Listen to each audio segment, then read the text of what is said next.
Hello, my friend. It is my favorite video of the month. It is favorites and fails countdown time where I share with you the worst product that I tried this month, and then I count all the way to the best product that I tried this month. And we have been through some adventures this month, my friend. We have tried lots of products, some things that were absolutely shocking in a good way and also a very, very bad way. So I have all of that to share with you. It's a nice range of products if you're interested in what I've been trying and my final verdicts. Hang tight. We're getting into it right now. Before we get going with my countdown, I always start with a hashtag not sponsored feature, and it is a tribute to the many emails that I get of companies trying to strategically place their product in my countdown, and I feel like that's super weird to be paid to put something in a favorites video. It's just something that I've chose a long time ago not to do, so I put in a hashtag not sponsored feature to kind of combat that, and also as a way to show you something that I've been loving that is usually not makeup or cosmetics related. And this month I have something kitcheny for you. If you do not know, I absolutely love cooking and baking and making things and getting creative. And I love me a good kitchen gadget. And the problem with loving kitchen gadgets is that you end up with a plethora of things that do not work. But every once in a while, I do get a good one. And I have one to share with you. And it's not even really gadgety. It's just a rethinking. And it is this. I know it doesn't look like much, but it is freaking fabulous. It's so fabulous that I bought one for my mother. By the time you see this, she will already have this in her possession. This is called a Dream Farm Spoon, and it is a mix of a spatula and a spoon. Stay with me, all right? This has many features of things that I love about it, and if you love cooking, or even if you just have to cook and don't love it, I feel like this makes life easier. First, it's got this bend here so that it stands up on the countertop. You don't have to worry about the back of the spoon touching your countertop or whatever, so that's fabulous. There's also measurements on the inside here, so they have a teaspoon and a tablespoon. It's also written in milliliters because I do believe this is an Australian company. So then you're not dirtying more dishes, you just kind of bloop it right into your food. But what I love most about this is the ability to scrape and also scoop, because if you are scraping, sometimes you try to scoop and if it's flat, then it just falls off. So like if I'm baking vegetables, let's say, and I need to turn them halfway through, I can scoop them up, they land in the spoon, and then I flip. It's like, what? It's so easy. It's also great for making like chowders and stuff, for, scraping the bottom of the pot. Of course, it's silicone, so you have to worry about it scraping up your pots and pans or whatever. But you scrape the bottom of the pot and then it lifts up whatever it is so that it can easily stir at the same time while it's scraping, and it's freaking genius. I got this at my local grocery store, but once I got it and I fell in love with it, I went to their website and ordered a couple more things. I do want to tell you, I am not super impressed with the spatulas. They're extremely flimsy. So like, you know how you have to like chop up the ground beef in the pan or whatever?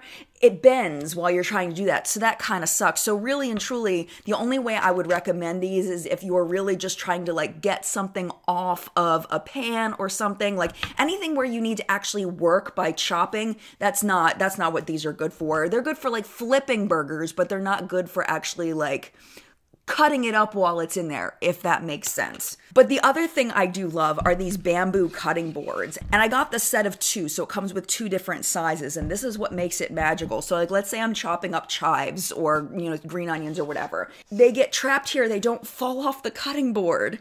But then it gets better. Let's say I'm cutting carrots, and when I cut carrots, a lot of times, sometimes they'll just start flying off of the cutting board. So what you can do is on the other side, you flip it this way, and then it makes like a little tray so that they don't go flying off your board.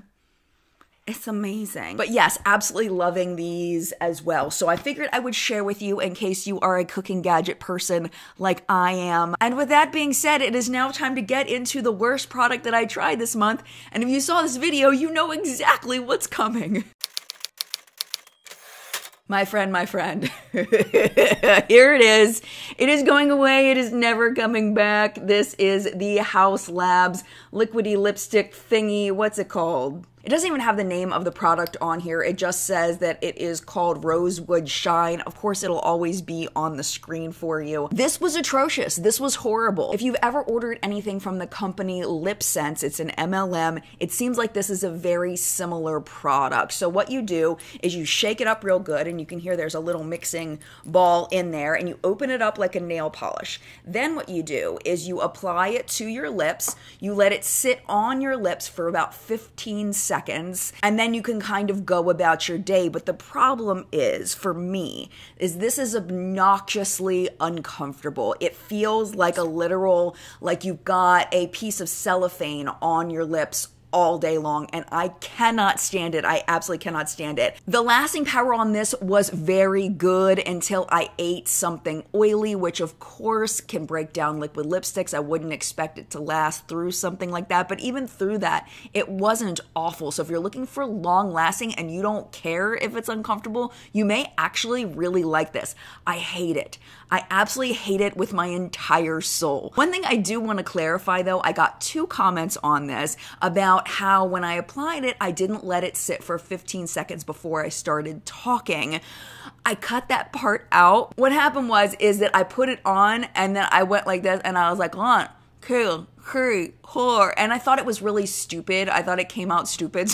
So I just cut that part out. But then people were like, Jen, you didn't even follow direction. And it's like, yes, I did. I just used the power of editing to cut it out because I didn't like the way that I, was being goofy on camera. So yes, I did let it dry completely, appropriately. I followed the directions perfectly, and I hate it. The end. Goodbye. No longer in my life. I will find someone either to pass this on to, or it will go in the trash. It makes me really sad. Second product is something else from that video that I absolutely hate. I hated it that day, and I continue to hate it after using it a couple more times. This is the Benefit Hello Happy Powder Foundation, Velvet Powder Foundation. Oh my gosh.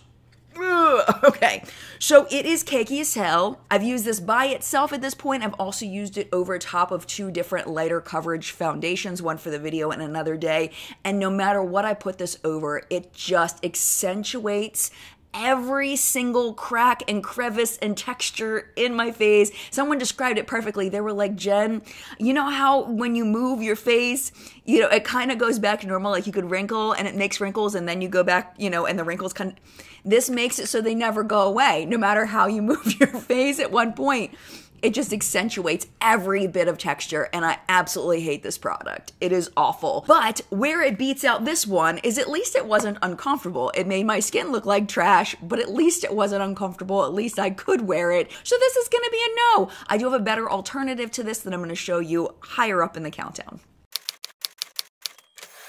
Even though this is low, this is not a bad product. This is not a bad product, but it is not a great product. This is the L'Oreal Telescopic Lift Mascara, and there was a ton of drama surrounding this mascara with Michaela Nogueira over on TikTok. If you don't know about that, I will link the video down below for you. The short of it is that Michaela did an ad for L'Oreal for this mascara. It wasn't really disclosed very well, and then it appeared that she had applied false lashes to the final look of this mascara in order to intensify the effect, and of course did not disclose that as well. It was a big, huge thing. So I purchased it as it was happening and figured I would try it for myself. And I've learned a couple things about this, which I personally feel like products shouldn't take a lot of effort in order to get them to perform well. And I feel like this one, you have to kind of figure out how it works because the wand is so freaking weird.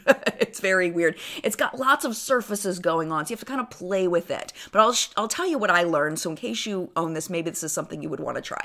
So this is what's happening. On this side here, you have kind of rounded bristles that end up in a point on either side. And then on the back of it, it is absolutely flat with no bristles. And what I learned is that the back picks up quite a bit of product. So what I do is actually take that flat side and cake the product onto my lashes. Then after that, I take the rounded side and brush that clumpiness that's on the base of my lashes and brush it through to create the length along with the volume that the clumpiness provides, right? And then I use the the side of it to kind of comb out the rest of the product to make sure it doesn't look too clumpy. And then I do that a second time and do it a third time. And honestly, like with that much work, it is a nice mascara. I am enjoying it. I feel like it gives just as good of length and volume as some of my favorite mascaras. It is a good mascara, but it takes work, it takes effort. It's a weird one that I don't personally enjoy using. And based on all of the hype and everything, it kind of gave me a bad taste in my mouth just for the mascara. Not that I actually tasted it, but you know what I'm saying. I'm such an idiot. But it's fine. My point is it's a good mascara that's kind of a pain in the butt to use. And that's why it's a little bit lower down, but it's a pretty good product. It's pretty good. This product is very similar to that in that it's kind of a pain in the butt to use, but I do like it. This is by Harry Styles brand Pleasing, and this is called the Gloss Medium. And what I've been using this for, the only thing I'm probably going to use this for is for lipsticks. Basically, this is advertised to be able to turn a powder product into like a gloss formula. They say you can put it on your eyes, you can put it on your cheeks. There's no way in hell I am putting this on my eyes and cheeks because it is so sticky. Imagine a very sticky lip gloss. I mean, you can just see it. Like, you know what stickiness looks like. That's what stickiness looks like. So no way in hell this is going on my eyes or my cheeks, but it's fantastic for the lips. And then what I do is I put a glob of it on my hand, like so, and then I take my finger and I dip it into some kind of eyeshadow or blush or some other kind of powder product. I don't want to spoil the eyeshadow palette that I used, but let's grab this ColourPop one. So like, let's say I wanted to turn this into a lipstick. I take this right here, and then I put it into the gloss. And now I have a lipstick. Isn't that cool? Isn't that so neat? Now, you can do this with just a regular clear gloss, but I think what makes this unique is how thick it is. It really, truly, without any effort, turns whatever eyeshadow or blush or whatever you want to into a straight lipstick. And like I showed you, it's so easy to do. It's just... There's no streakiness, there's no patchiness, it's just perfect. The issues come, however, in that, number one, this would be very difficult to use if you were on the go to recreate your lipstick. It's like I'm going out with the girls, and when my lipstick wears off, that's gonna be the end of it, and I'm okay with that. That's what's happening here with this. But the big issue I have is that how the product comes off of this applicator, really, it's always too much. It's never the right amount, and I find that to be not cool. What I personally would do if I were Harry Styles or the people over at Pleasing is I would somehow make this into some kind of dropper situation so that you can more easily control the flow of the product and how much is going onto your hand. A dropper with a very small hole in the end. But I just feel like it's such a waste of product. I'm going to go through this, 3-4 times faster than I should. Too much always comes out. And then the final complaint I have about this is that it is a more sticky gloss. So if you don't like the kind of gloss that if your hair blue, that your hair would get stuck in your lips and then drag across your face, you probably won't like this. There's no stickiness as far as my lips sticking together, but it is a heavier, thicker gloss. If you don't like that, you probably want to pass on this, but it's been really fun to play with. I love me some Franken lips, so this is definitely right up my alley, and I've really been enjoying it. This next product is a product that is viral. It's a big, huge product, but it's new to me. This is the e.l.f. Halo Glow Liquid Filter. This is a really interesting product. I've had a little bit of trouble because I haven't really used a lot of products like this, to be completely honest with you. So I had a little trouble figuring out how I like to use this. So I've tried using it under foundation, and I find that depending on the foundation, it kind of disappears under my foundation unless it's a lighter, really light coverage, or it's something that is already pretty dewy. So what I've decided that I like this best for is just a very subtle, very sheer highlight as far as the tops of my cheekbones to give my face a glow. And that's the glow that you're seeing right here on my cheeks. Another thing I don't really like about this is that I feel like this doe foot is just ginormous for no reason. I mean, like, yes, you can probably, just very gently touch it to wherever, but it's so obnoxious. Why is it so big? Why? There's no reason. I guess just because proportionally with the bottle. But it's like, why do you even need this much? Like, what is even happening? Maybe, okay, so this might just be me. like not understanding this product, but why do we need this much product? And why is the doe foot so big? Maybe you could explain it to me because I don't freaking get it. Like this could be half the size with a doe foot half the size, and I feel like that would be more appropriate for at least what I've found it to be functionally useful for. But maybe you can clue me in on it. Overall though, I do like this product a lot. I think it looks really, really pretty for the purpose, if that's what you're using it for, is just a very subtle glow. I mean, those From Space highlighters aren't as in the forefront anymore, and now it's more of like a subtle glow, so I think this is right on trend. And I'm very, very much enjoying it. I just don't really get the packaging. That's just me though. Next up was an impulse purchase from Ulta Beauty. This is the Ulta Beauty Cheek Squad Cream Face Palette. And it says it's a palette, but it's actually 3 different little pods. These do not come apart. They're all connected. You get a blush, a highlighter, and a bronzer. And I am loving this. I'm having so much fun with it. I think that it's absolutely beautiful. That's what I'm wearing as far as my blush and bronzer today. The highlight is this, but I have used the highlight, and it's very similar as far as the natural glow that it provides. My only complaint about this is that the shade range is really, really sad. I wish that they made a lot more colors of this, but as far as the application, the wear time, all of that, I'm really, really loving it. I love the way that it goes on. It's very easy to blend out and make really subtle, or you can build it up and make it more bold. It only builds so far though. If you have trouble with cream products building so that they show on your skin tone, you probably want to pass on this, but overall, just really, really loving this.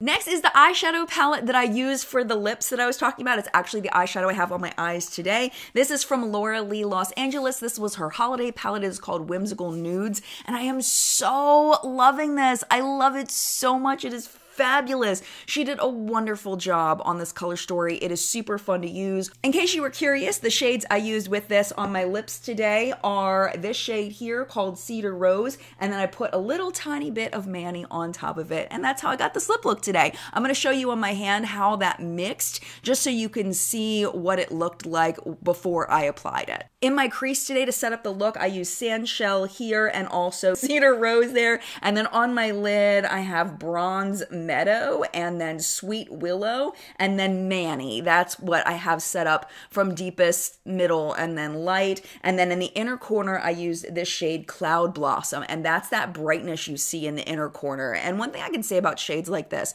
is that some of them are very subtle, and you can't really get an opaque shade. Like you can't, like it just kind of blends into the skin, where it's more like a brow bone highlight, where you just want to like something really subtle to just kind of work to blend the other colors in. This is not like that. Like this is no joke. It is a straight opaque cream shade, which is wonderful. I'll swatch a couple other shades for you. Let's swatch. Hold on. Oh man, I did not pre-plan well for that. Okay, here we go.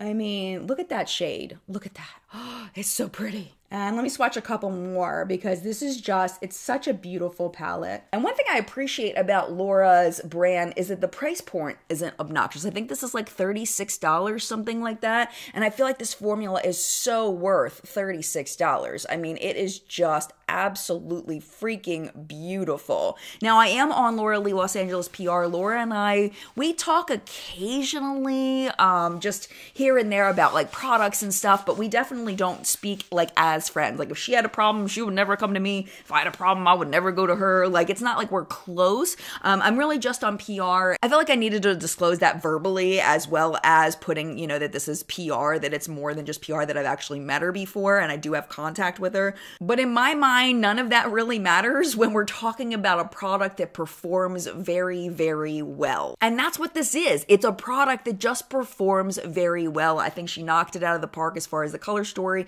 and also the formula. It's just a fantastic palette.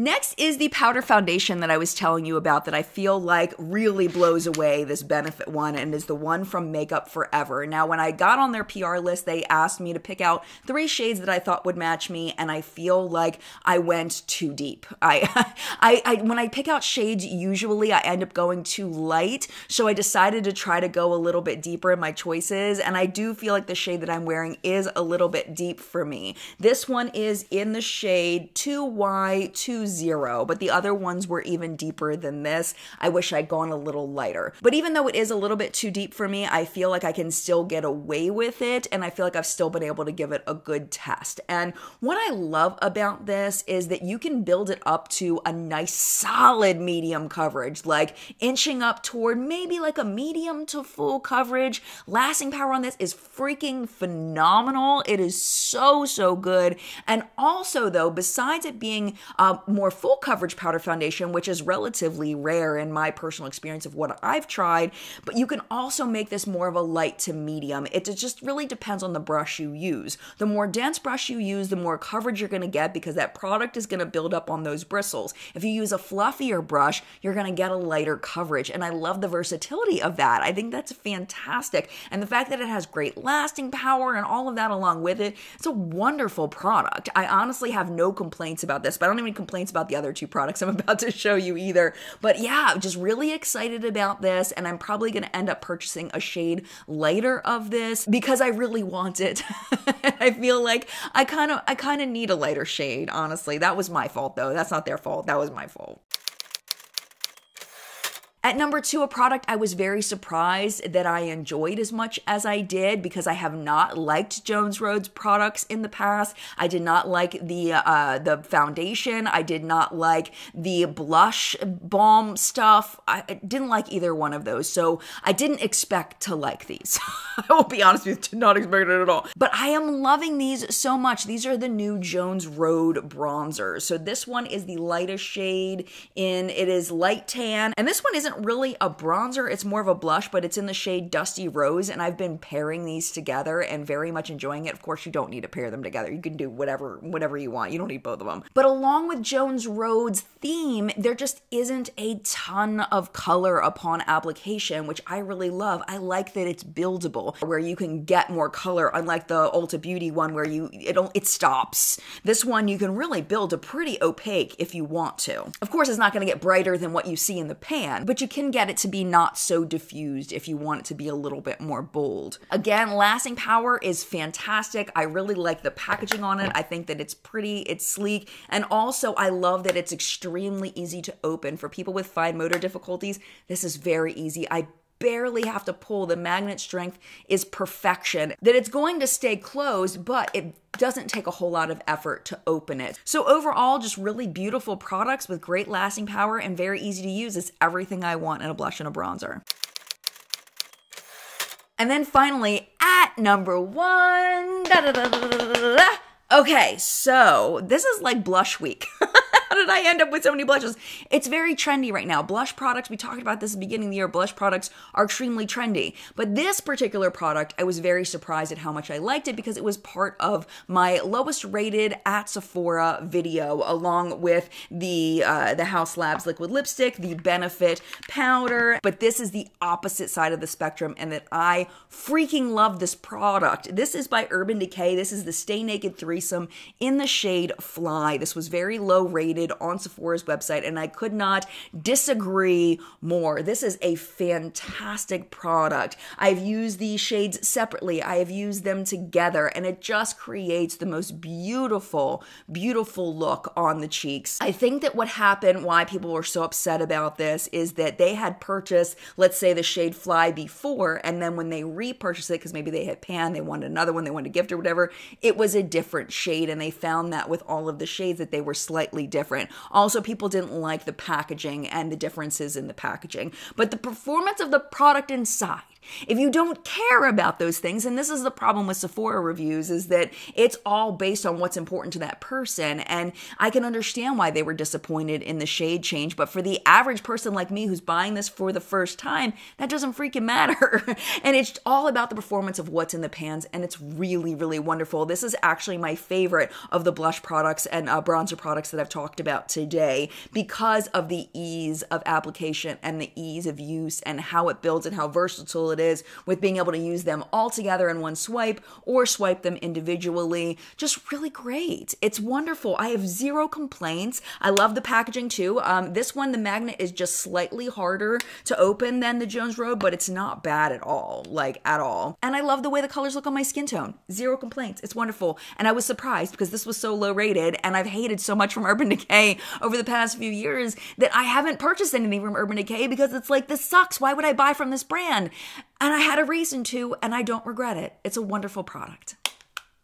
So yes. Yes, yes. At this point, my friend, it is your turn in the collective brain of makeup awesomeness where we help each other not to buy crap and to buy things that are totally worth it. I would love to know your thoughts on the products I talked about in today's video. Whether you agree with me or disagree with me, that's the beauty of the collective brain, is that we don't all have to agree. It's all about just reading different experiences and then deciding for yourself what applies to you and what's going to give you the information you need in order to make an educated purchasing decision. That's what it's all about. So when you participate in the collective brain down below, you're not just helping me by learning how products worked on you, but you're also helping other people in the community. So thank you if you choose to do that. I really appreciate you. Another thing I appreciate is if you enjoyed this video, if you hit the thumbs up, that really helps me out a lot. It tells YouTube to share it with other people so other people can enjoy, maybe join our community and help us learn more. That would be awesome as well. And if you would like to hang out a little longer because you are enjoying your time here, YouTube should be recommending a couple videos for you right over here to watch, including a video I picked out for you special down there. YouTube picked the one on the top, but if you do need to go, it is absolutely no problem at all. Thank you for hanging out as long as you did, and mad love to you, and I will see you in a video very, very soon.